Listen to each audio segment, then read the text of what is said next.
Apa yang menjadi pusat perhatian atau fokus dari kehidupan kita akan mempengaruhi keadaan kita. Kalau kita memusatkan perhatian kepada hal-hal yang benar, maka kehidupan kita akan berjalan dengan benar. Sebaliknya, kalau kita memusatkan perhatian atau memfokuskan kehidupan kepada hal-hal yang keblinger, maka hidup kita akan porak-poranda. Demikian juga, kalau fokus kehidupan kita bersifat kabur, maka semangat juang dalam diri kita juga akan mudah menjadi pudar. Dan kita akan menyerah kalah sebelum mencapai tujuan yang hendak kita capai. Hal itulah yang dialami oleh Florence Chadwick, seorang perenang perempuan yang handal dari Amerika Serikat. Dan yang pengalaman hidupnya pernah saya kisahkan dalam khotbah saya di tahun yang lalu. Florence Chadwick bercita-cita untuk menjadi perempuan pertama yang mampu berenang menyeberangi selat yang memisahkan antara Pulau Catalina dengan pantai California. Selat yang selebar 35 km. Upaya yang pertama, yaitu yang ia lakukan pada tanggal 4 Juli tahun 1952, tidak membuahkan hasil seperti yang ia harapkan. Hari itu, kabut yang sangat tebal menyelimuti seluruh wilayah tersebut, sehingga jarak pandang Florence Chadwick sangat terbatas. Sesudah berenang selama 16 jam, Chadwick akhirnya menyerah dan ia minta agar dirinya dikeluarkan dari air. Ketika sudah berada dalam perahu penyelamat, ia baru mengetahui bahwa sesungguhnya saat itu kurang dari 1 kilometer lagi ia akan tiba di titik tujuan. 1 kilometer bukanlah jarak yang sukar untuk ia tempuh. 34 kilometer telah ia lalui. Tinggal 1 kilometer lagi ia akan tiba di tempat tujuan. Namun ia gagal untuk mencapainya. Menghadapi kenyataan tersebut, Chadwick berkata, "I'm not making excuses. If only I had seen the land, I could have made it." Saya tidak mencari-cari alasan. Tetapi kalau saja saya dapat melihat pantai tujuan, pasti saya akan mampu mencapainya. Karena sesungguhnya bukan rasa lelah namun kabut tebal yang menghalangi dirinya untuk melihat pantai yang hendak ia capai yang membuat dirinya merasa frustrasi. Alhasil ia kehilangan semangat juang dan berhenti berenang sebelum berhasil tiba di pantai tujuan. 2 bulan kemudian Florence Chadwick kembali berusaha untuk menaklukkan Selat Catalina. Hari itu kabut yang tebal kembali menyelimuti wilayah tersebut. Namun kali ini ia berhasil mencapai pantai California dan memecahkan rekor 2 jam lebih cepat dibandingkan perenang laki-laki yang memegang rekor sebelumnya. Chadwick berkata bahwa walaupun saat itu kabut yang tebal menghalangi dirinya, namun ia terus berenang. Ia terus berjuang dengan membayangkan seakan-akan ia melihat garis pantai yang menjadi tujuan dirinya. Artinya, ia memfokuskan hatinya kepada tujuan yang seharusnya dan bukan pada kabut yang ada di sekitarnya. Sikap itu menumbuhkan pengharapan dan membangkitkan semangat juang dalam diri Florence Chadwick. Semangat juang yang tidak berakhir dalam kesia-siaan. Memang ada kalanya kesukaran bagaikan kabut tebal yang membuat mata saudara tidak dapat memandang hari esok. Dalam situasi seperti itu, arahkanlah perhatian dan fokus kehidupan saudara kepada Tuhan. Antara lain yaitu dengan menyembah Dia. Sikap itu akan mengakibatkan hidup saudara tidak akan terpengaruh oleh keadaan di sekitar saudara. Kalaupun keadaan di sekitar saudara gelap oleh kelam kabut, hati saudara tidak akan diliputi dengan kekhawatiran. Sebab Allah yang menjadi fokus kehidupan saudara adalah pribadi yang dapat diandalkan. Ketika keadaan di sekitar saudara bergelora oleh angin taufan, hati saudara akan tetap tenang dan teduh. Karena Allah yang menjadi pusat perhatian saudara adalah pribadi yang maha kuasa, maha pengasih, dan berdaulat untuk selama-lamanya. Pentingnya untuk hidup sebagai pribadi yang berfokus kepada Allah yang sejati inilah yang dikemukakan oleh Tuhan Yesus kepada seorang perempuan yang berjumpa dengan dirinya di pinggir perigi yang diberi nama Sumur Yakub di dekat desa Sikar di wilayah Samaria. Hal tersebut ditulis dalam Yohanes pasal 4 ayat 21 sampai 24. Mari kita baca ayat-ayat tersebut. Yohanes pasal 4 ayat 21 sampai 24. Kata Yesus kepadanya, kepada perempuan Samaria tadi, "Percayalah kepadaku, hai perempuan, saatnya akan tiba bahwa kamu akan menyembah Bapa bukan di gunung ini dan bukan juga di Yerusalem. Kamu menyembah apa yang tidak kamu kenal. Kami menyembah apa yang kami kenal. Sebab keselamatan datang dari bangsa Yahudi." Ayat 23. "Tetapi saatnya akan datang dan sudah tiba sekarang bahwa penyembah-penyembah benar akan menyembah Bapa dalam roh dan kebenaran. Sebab Bapa menghendaki penyembah-penyembah demikian. Allah itu roh, dan barang siapa menyembah Dia harus menyembahnya dalam roh dan kebenaran." Di dalam ayat-ayat ini kita dapat melihat bahwa Yesus mengutarakan 5 kebenaran yang penting kepada perempuan Samaria tadi. 5 kebenaran yang mengubah fokus kehidupan dari perempuan tersebut dan yang menjawab rasa dahaga akan kebahagiaan dalam dirinya. 5 kebenaran yang akan kita pelajari di sepanjang bulan ini. 5 kebenaran yang saya yakin akan memampukan saudara untuk memandang hari esok tanpa berputus asa. Dari antara kelimanya, 2 kebenaran telah kita pelajari secara berturut-turut di dalam 2 minggu yang lewat. Kedua kebenaran tersebut adalah yang pertama, yaitu bahwasanya Allah menghendaki penyembah-penyembah benar. Artinya yang Ia kehendaki bukan sekadar penyembahan, tetapi orang-orang yang hidup sebagai penyembah. Bukan orang yang sekadar melakukan atau doing, namun orang yang menjadi atau being. Orang yang menjadi penyembah, yaitu orang yang memfokuskan hidupnya kepada Tuhan. Hal tersebut sudah saya bahas dalam khotbah saya 2 minggu yang lalu. Yang kedua, yaitu bahwasanya penyembah yang benar adalah para penyembah yang menyembah Allah yang sejati. Berdasarkan Yohanes pasal 4 ayat 24, pada minggu yang lalu kita telah mempelajari siapakah Allah yang sejati tersebut. Di samping itu, kita juga telah melihat bahwasanya keadaan hati kita akan menjadi seperti keadaan dari pribadi yang kita sembah dan cintai. Sekarang, kebenaran yang ketiga, yaitu bahwasanya penyembah yang benar akan menyembah Allah di dalam roh. Hal tersebut dikemukakan dalam Yohanes pasal 4 ayat 24 yang telah kita baca tadi. Di ayat itu dengan jelas dan lugas ditulis bahwa Allah itu roh, dan barang siapa menyembah Dia harus menyembahnya dalam roh dan kebenaran. Di dalam kalimat ini ditegaskan bahwa orang yang menyembah Allah yang sejati haruslah menyembah Dia dalam roh dan kebenaran.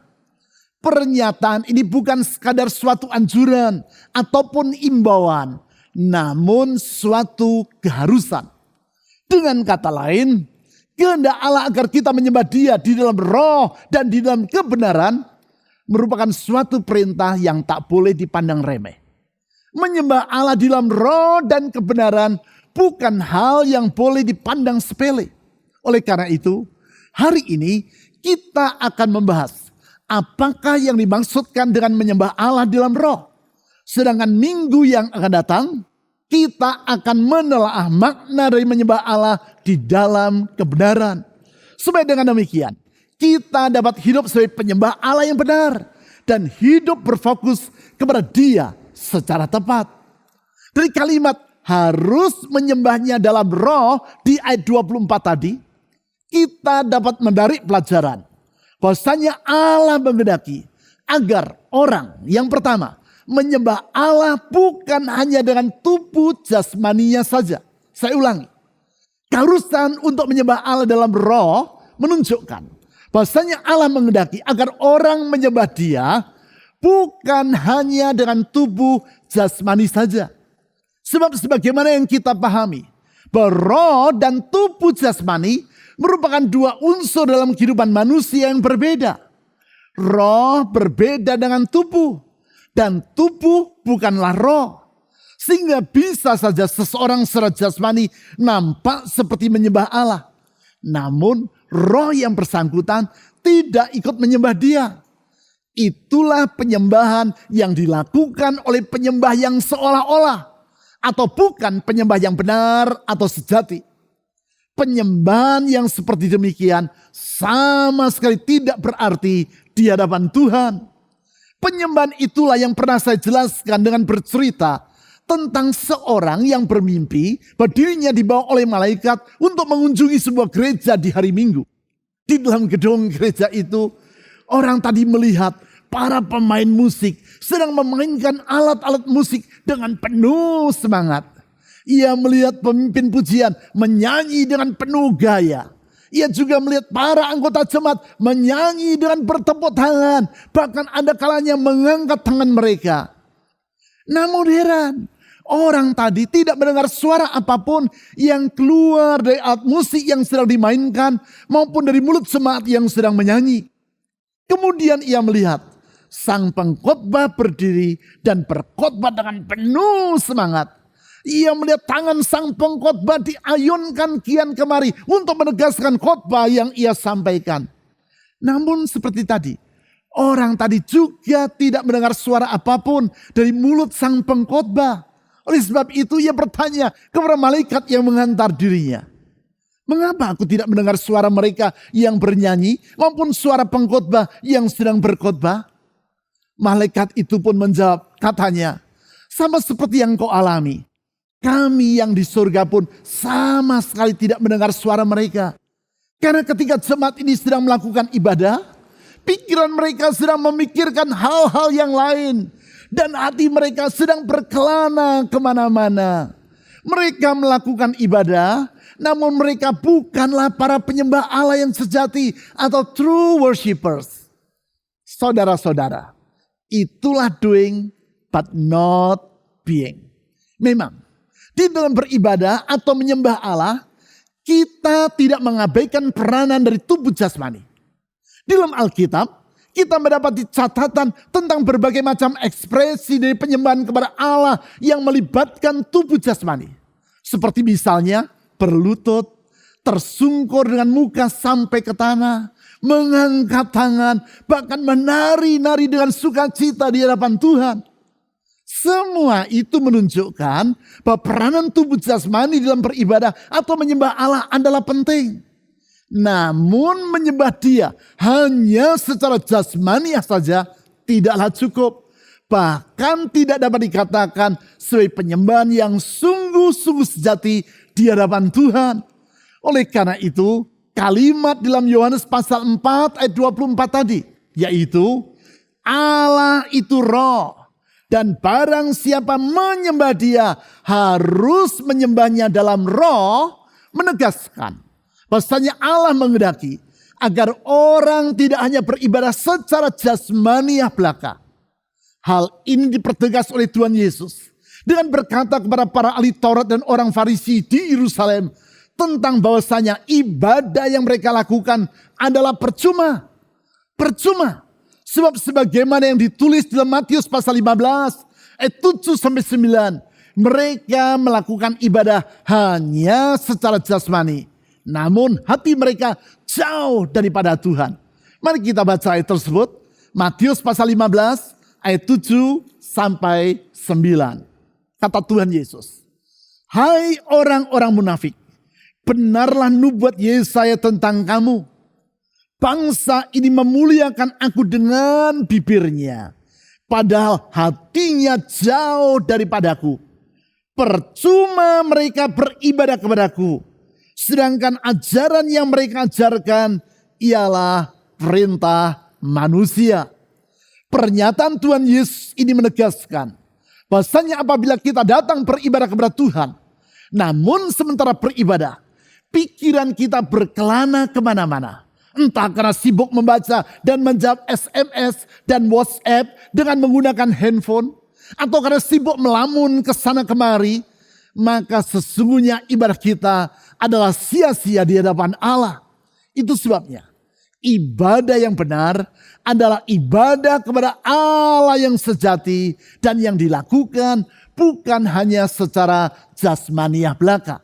Selanjutnya yang kedua, keharusan untuk menyembah Allah dalam roh menunjukkan bahwasanya Allah menghendaki agar orang menyembah Dia bukan hanya dengan emosi belaka. Saya ulangi, yang kedua, Allah menghendaki agar orang menyembah Dia bukan hanya dengan emosi belaka. Bukan berarti dengan demikian di dalam beribadah kita tidak boleh melibatkan perasaan atau emosi.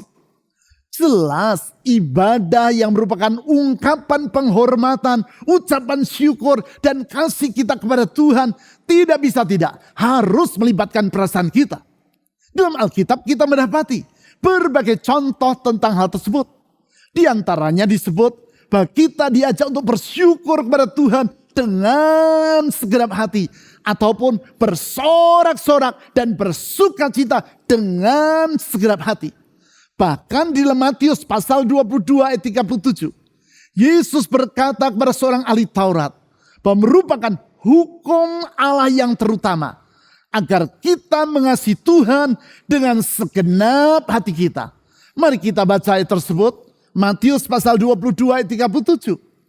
Jawab Yesus kepadanya, kepada ahli Taurat tadi, kasihilah Tuhan Allahmu dengan segenap hatimu, dan dengan segenap jiwamu, dan dengan segenap akal budimu. Pernyataan Tuhan Yesus dengan mengutip perintah Allah dalam Ulangan pasal 6 ayat 5 ini menunjukkan bahwasanya mengasihi Tuhan yang kita ungkapkan melalui ibadah tidaklah mengabaikan emosi atau perasaan dalam diri kita. Namun ibadah yang dilakukan hanya sekadar dengan emosi saja bukanlah suatu ibadah yang sejati di hadapan Allah. Hal ini perlu kita pahami. Sebab tentang hal tersebut kita menghadapi dua kutub yang kedua-duanya tidak selaras dengan apa yang diutarakan dalam Alkitab. Kutub yang pertama yaitu pandangan. Bahwasanya ibadah kepada Tuhan sama sekali tidak boleh melibatkan perasaan.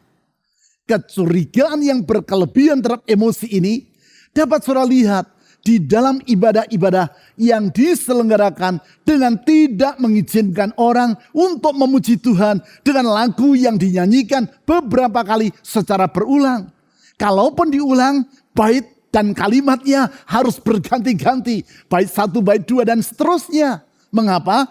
Karena mereka beranggapan dengan menyanyikan satu lagu secara berulang dan dengan kalimat yang diulang, maka tindakan tersebut memancing emosi. Sedangkan ibadah kepada Tuhan tidak boleh melibatkan emosi. Sedangkan kutub yang kedua yaitu pandangan, bahwa suatu ibadah di mana roh Allah bekerja haruslah ditandai dengan berbagai macam ekspresi emosional. Bahkan tidak jarang ekspresi emosi tersebut dipaksakan secara berkelebihan. Sebagai contoh, yaitu ketika orang berdoa harus disertai dengan menangis secara terseduh-seduh. Dan kalau orang belum menangis, maka itu pertanda bahwa roh Allah belum bekerja. Jangan salah paham. Saya tidak berkata bahwa dalam memuji Tuhan ataupun berdoa, orang tidak boleh menangis atau menunjukkan emosinya. Boleh-boleh saja, asal bersifat genuine, yaitu tidak dibuat-buat. Tidak salah, asal tidak dipakai sebagai ukuran dari kehadiran roh Allah dalam suatu ibadah.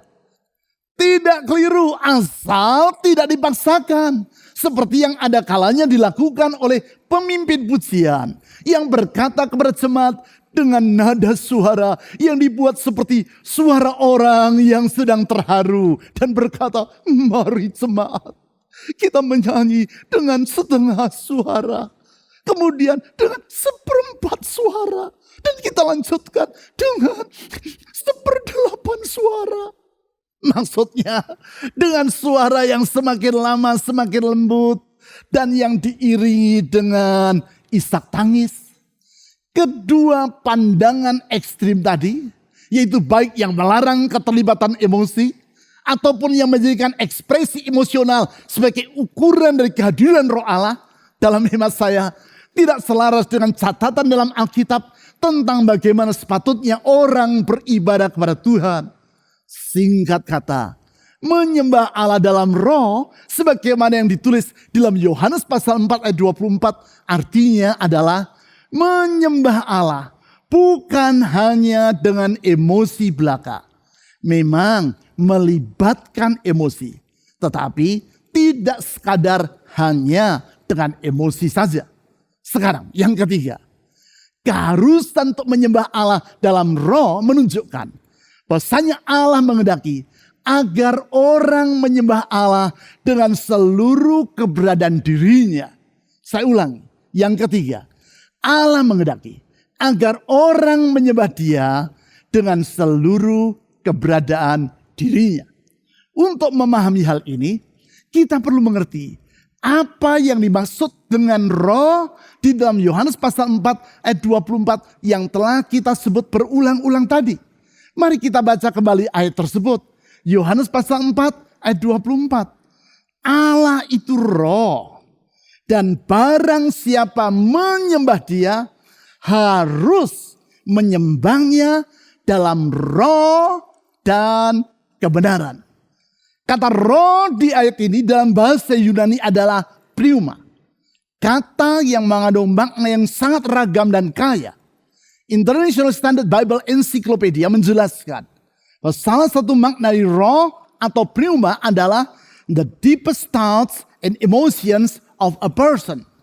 Pemikiran dan emosi yang terdalam di dalam diri seseorang. Sehingga dapat disimpulkan secara sederhana bahwa roh pada hakikatnya adalah inti dari kehidupan manusia dan merupakan seluruh keberadaan dari seorang manusia. Seluruh keberadaannya seperti yang diutarakan oleh Tuhan Yesus di dalam Matius pasal 22 ayat 37 yang telah kita baca tadi. Dan di dalam Ulangan pasal 6 ayat 5 yaitu segenap hati, segenap jiwa, segenap akal budi, dan segenap kekuatan kita. Artinya seluruh tubuh dan jiwa kita. Berarti seluruh aspek tersebut, yaitu akal budi, kekuatan, jiwa, dan hati kita harus terlibat di dalam melakukan ibadah kepada Tuhan. Hal inilah yang acap kali terkikis ketika orang melakukan ibadah secara online.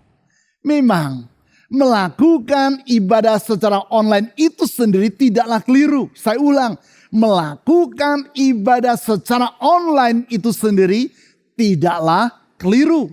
Bahkan di dalam masa pandemi yang sudah berlangsung 2,5 tahun ini, ibadah secara online telah menolong banyak orang. Sehingga di tengah masa lockdown atau isolasi secara terbatas, yang istilah penyebutannya terus berganti-ganti itu, orang tetap dapat beribadah kepada Tuhan. Hanya saja patut disayangkan, acap kali di dalam ibadah secara online, orang tidak sungguh-sungguh beribadah kepada Tuhan. Bukan salah dari ibadahnya, tetapi salah dari orang yang melakukannya. Yaitu karena sementara menonton ibadah yang dilakukan secara online, orang tersebut melakukan hal-hal yang lain.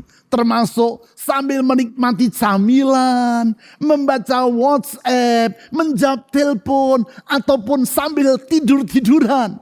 Nah, itu bukan lagi ibadah seolah-olah, tetapi ibadah sambil menyambi. Sehingga ibadah dipandang sebagai kegiatan sambilan belaka. Patut dipahami, dalam sikap ibadah yang seperti itu, maka yang menjadi fokus kehidupan kita bukanlah Tuhan, tetapi kenyamanan diri kita sendiri. Sebaliknya dari menyembah Tuhan, kita justru mengutamakan diri kita sendiri. Tentu tidak semua orang yang melakukan ibadah secara online bersikap seperti itu. Saya yakin saudara yang sedang mengikuti ibadah secara online ini tidak melakukannya sambil menyambi. Juga patut diakui, tidak jarang orang yang melakukan ibadah secara onsite, artinya bukan online, yaitu di gedung-gedung gereja pun melakukan ibadah dengan disambi dan dengan mengutamakan kenyamanan diri sendiri. Sikap ibadah yang seperti itu adalah sia-sia di mata Tuhan.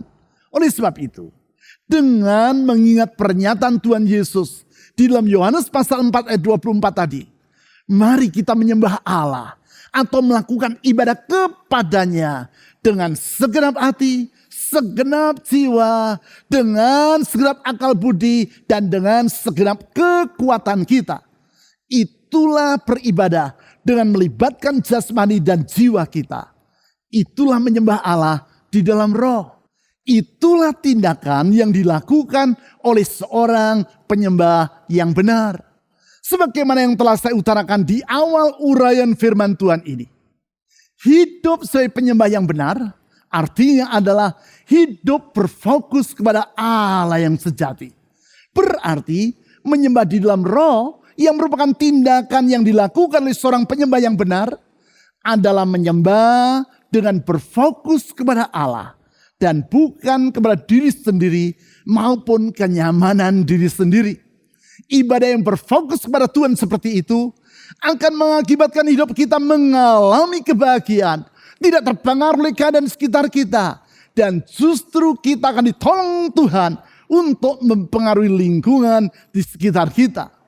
Dalam ibadah atau penyembahan yang melibatkan seluruh diri kita, yaitu tubuh, roh, dan jiwa ini, acap kali pikiran kita tidak mampu lagi mengungkapkan kasih dan kekaguman kita kepada Allah dengan kata-kata. Disitulah seperti yang ditulis dalam Roma pasal 8 ayat 26. Roh Kudus menolong kita untuk berdoa dan memuji Allah dengan keluhan-keluhan yang tidak terucapkan. Disitulah manfaat dari berdoa dan memuji Allah dalam bahasa roh. Salah satu karunia yang diberikan oleh Roh Kudus untuk menolong kita agar dapat berdoa dengan lebih baik. Lebih baik karena tidak lagi tergantung dan dibatasi oleh keterbatasan perbendaharaan kosakata kita maupun oleh keterbatasan kita dalam berbahasa. Kita bersyukur untuk semua kebaikan Allah dalam hidup kita. Mari, di tengah segala kesukaran yang sedang menghadang dan keadaan sekitar kita yang terus berubah-ubah, kita terus memandang kepada Tuhan Yesus dan memfokuskan hidup kita kepadanya. Dia, Yesus Kristus, adalah batu karang yang teguh dan yang tidak akan tergoncang oleh badai yang sebesar apapun juga. Dialah Tuhan yang memegang kendali atas kehidupan kita dengan kuasa, kasih, hikmat dan kesetiaannya yang tidak terbatas. Di dalam Tuhan Yesus selalu tersedia pengharapan. Mari kita berdoa kepadanya.